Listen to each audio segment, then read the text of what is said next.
Hey guys, Ron&Don and Jan here, and we're recording Alter Bridge's The Last Hero today. Hold on. Wait, what? It's just Tremonti. Who are you getting this from right next to you? This is, oh, okay. Yeah, alright. What is this? Hey guys, how's it going? Ron&Don and Jan here. Today we're going to be talking about Tremonti's third full-length album, Dust. Coming off high from Cauterize. A year later, he delivers us Dust. Recorded at the same time as Cauterize, right? Yeah. Let's just dive into it, fellas. First song, My Last Mistake. Yeah, My Last Mistake. It's a great opening to Cauterize the extended sessions. Yeah. It really kind of just puts you in full throttle from the get-go. Yep. This song is a straight up banger.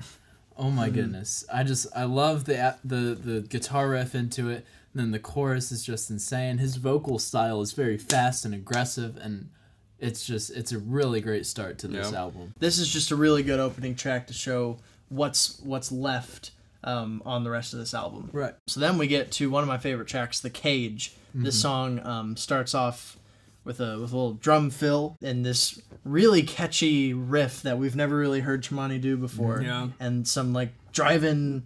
This is banging. This is definitely one of the more standoutish songs I'd say in all of Tremonti's catalog. Oh sure, yeah. Because it's a weird upbeat of fast pace, like it's a weird major melody from the riff that he does, but it's really upbeat and it's kind of in your face, but it really does stand out by itself. Yep. I've never heard him play anything like this before. And it's just a really good standout song. It makes me feel like I'm on a racetrack. Yeah, yeah, definitely. Yeah. Then we move on to Once Dead. This song has some blast beats in there. Yeah. Some little quartets of blast beats. I can say for sure this is one of the harder songs that Garrett Whitlock does, because it's one of the harder songs I've ever played that I know how to play by them. Yeah, this is another hard banging song with a pretty good solo. Once Dead, yeah, the blast beats, the driving, definitely one of his heavier songs. Definitely one of the heavier songs in his entire catalog, and it really kind of punches you right in the gut. Yeah, I gotta say the chorus on this song stands out to me a lot. And that's where the blast beats are. Yeah. But just the way he sings this chorus, it really stands out on this album. Yep. I just think that this song fits really well in this entire album. Yeah. It just makes this album what it is. Yeah, definitely. It just keeps that flow going. Yep, so then we move on to Tremonti's magnum opus, Dust. This song is absolute perfection. This song is everything that we like in a Tremonti song. This song gives us emotion in a guitar solo that I have never felt in any solo I've heard besides, November Rain? November Rain. I mean, you gotta say that solo, you feel something with that Right. one. Comfortably Numb, or Yeah, this is one of his best solos. This is one of his best. This is one of the solos that goes down in history. Yes, this is an amazing song. True standout on this album. True standout in his discography. Oh yeah, brings a tear to your eye when you listen to it, especially when that solo starts to get the build up. How it's all calm before the storm, and then your tears just start falling like waterfalls, dude. like, I strongly encourage you to put headphones in, just close your eyes and play this song, And just let it all out. Listen to it. Yep. And it just starts off kind of reverby, just chill guitar. I don't. His clean tone. His clean tone is always so great. Yeah. And then he builds on top of that into this huge chorus where I've never heard him sing like that before. Yeah. And then it builds into this epic guitar solo. But then we move on to Betray Me. I mean, after Dust, anything's going to kind of dip in quality. Yeah. But to me, Betray Me, if I were just listening to it out of context of the album, it's a Tremonti song. There's really nothing that stands out to me besides the chorus, I guess. That's the thing with this album for me. There's a lot of, when I look back, I haven't listened to it in a while before we reviewed this, but when I looked back and looked at the names, and I was just like, oh yeah, this is how the chorus goes. The choruses on this album are all pretty memorable. Oh yeah. besides I think the latter half for me. Yeah. But this song, it's just a Tremonti song. There's not really much to say about it. It's just a good banging Tremonti song. Yeah. Yep. Again, it fits really well on this album, just like Once Dead, you know? Yeah. So then we get to Tore My Heart Out. When I first heard this song on the album, this was a standout to me. I really love the riff, especially during the verse, and the chorus just really packs a punch emotionally. And yeah, I mean, it's no Dust, but it's definitely another standout. It's a good power ballad. Yeah. That's for sure. Because it's definitely got the ballady aspects to it. Like the calm verses, the build up to the kind of monumental chorus, and then it's got smashing ending at the very end. Yeah, that makes sense. It's got that smashing ending that kind of just closes out the song. It's like lights out, and you're just like, what did I just hear, man? That was so great. Yep. He has really unique guitar riffs in this song. And it's really good. Eric harmonizes really well with him, which I always enjoy hearing. It's just a really, really strong song on this. Really, this one stands out to me one of the most on this album. Catching Fire is next. This song, I like how this song starts off.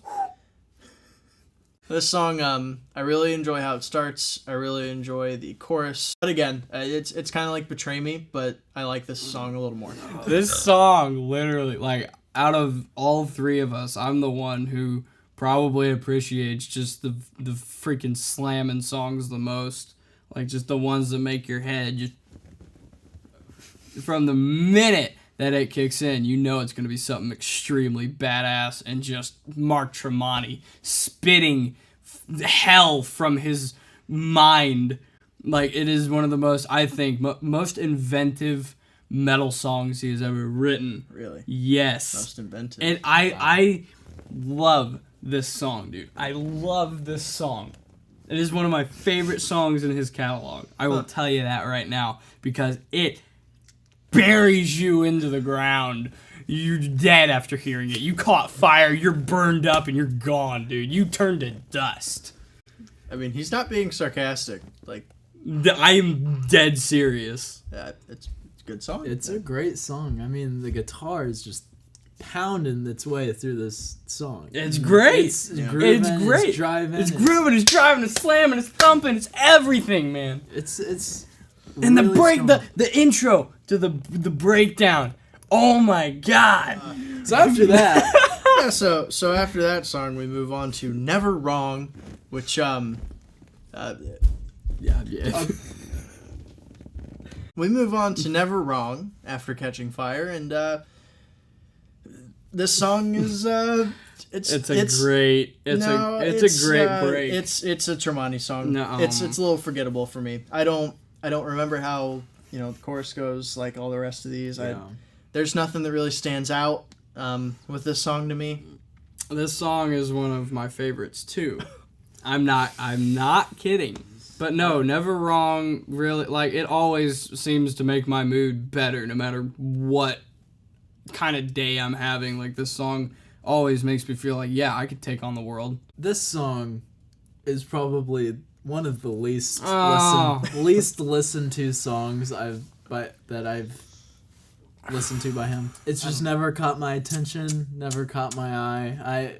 I'm not saying it's a bad song. It's just not one that I would go back to and listen to all the time. So then we move on to a lot harder and more enjoyable song to me, Rising Storm. This song hits you. But overall, again, just not one I come back to a lot. I'd have to say I really enjoy the latter half of this album more, which is very rare. Really? Because, I mean, artists normally put all the good, the more accessible songs at the front half of the album. It's not really rare. I mean, with Avenged Sevenfold, we usually like the latter half. But no, well, yeah, but I'm saying, like, to appease the whole crowd, the majority of the crowd, all the memorable songs come at the beginning of the album, and then the latter half they kind of just put the rest. It feels like most of the time, unless an album is perfectly constructed. Exactly. Every time. Yeah. But Rising Storm is one of those songs that makes me enjoy the latter half of this album more. It's really, I think it's a really good second closing song. Like, it brings it out. It should have been the closer. I agree with you. It should have been the closer. Yeah. Yeah. But I just feel like this is just another Tremonti song that fits very Yep. well on this album. Yeah.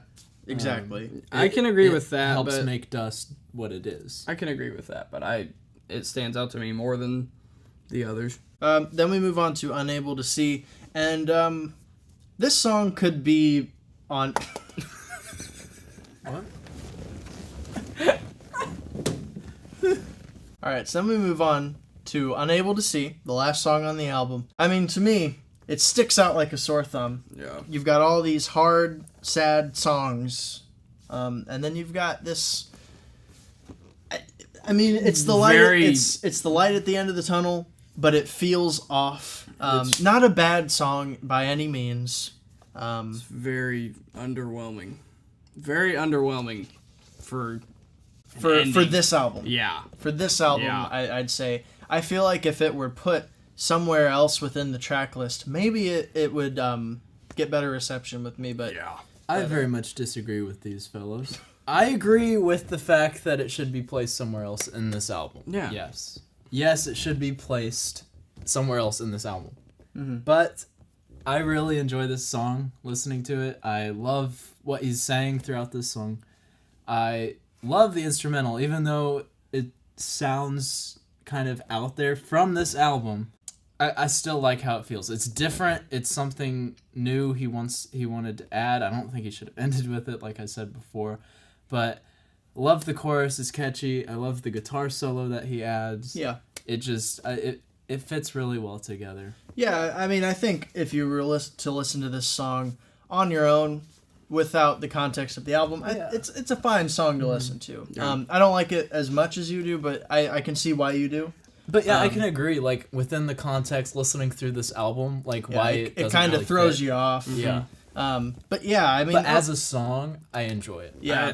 I still kind of don't enjoy it, even as a song. But what are some positives and negatives for you, Jan? I mean, there's a lot of positives.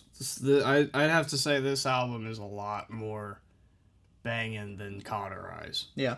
And I don't know, it fits my needs more than Cauterize did after they were both finally out together. Yeah. Positive wise, I think this is a step up instrumentally wise from Cauterize. Yeah, these were written around the same time period. They were written sort of pretty much together. But I think Cauterize was more focused on kind of melody and kind of song. Experimentation. Yeah, Yeah, and that like was the- songwriting Yeah. and melody of the chorus and good hooks. Yeah. And even though like there's still a lot of good hooks on Dust, Oh, yeah. I feel like Dust was centered around instrumentation, while Cauterize was centered around melodic feel. Yeah. And really, Cauterize was kind of the test monkey for that kind of new sound that they wanted to put out. Yeah. And probably with Dust, they kind of went back and maybe refurbished their sound with those Yeah. songs that were already written, but they just wanted to do it. Yeah. I don't know. Yeah. What's funny is for me, it's like the positive I had with Cauterize, one of them was that it was very experimental for him. But at the same time, sometimes it didn't work. That's exactly what it's like for this on Yeah. here. While I like how this album kind of sticks to their roots Right. and how it follows around the more like banging instrumentals, I feel like some of the songs just kind of lack because I really would like some of that experimentation that Cauterize had. And on Cauterize, I really would have liked the banging and the more cohesive focus that this one had. Yeah. So it's like a weird positive and negative thing for Yeah. me. Yeah. So and I mean, But like you can hear that they fit together yes, in ways. yeah, you can mix and match Really? some songs on here. Really anything from both albums. Yeah, and I mean it shows. Yeah. Yeah. But listening to them as a whole, you can tell that they're different albums, and that's really good. Yeah. I really like how on this album, the hooks to me are the most memorable parts of the songs, and not really the riffs. It's more the hooks. Yeah. Really. Yeah. That's just how it is for me on this one. So what would you give this? Yeah. What would you grade this, Ian? I don't know. I'd probably have to go A-, like Cauterize, because I mean it's essentially the same thing, just it's preference between the two. I Yeah. feel like. Yep. What would you give this album, Evan? I'm gonna give this album a B+. I really like this, but I personally enjoyed Cauterize just a little bit better than I did Dust. Yeah, I'd give them the same grade, B+, like I did Cauterize. Like you said, it's really just preference, and to me, I have the same amount of preference on Cauterize as I do on Dust. Yeah. They both stand out to me the same, and they both kind of have negatives to me the same, but I enjoy them the same. So yeah. Another third strong effort from Tremonti. Yes. Nothing what a dying machine is gonna be. Oh my God, dude. That is to come. Yeah. Mm-hmm. So yes, stay tuned for that. Yeah, stay tuned for Dying Machine review coming next. Yeah, tell us what you thought in the comments. Do you agree with us? Do you disagree? Please let us know. Yeah. Catch us next time. Thanks for watching.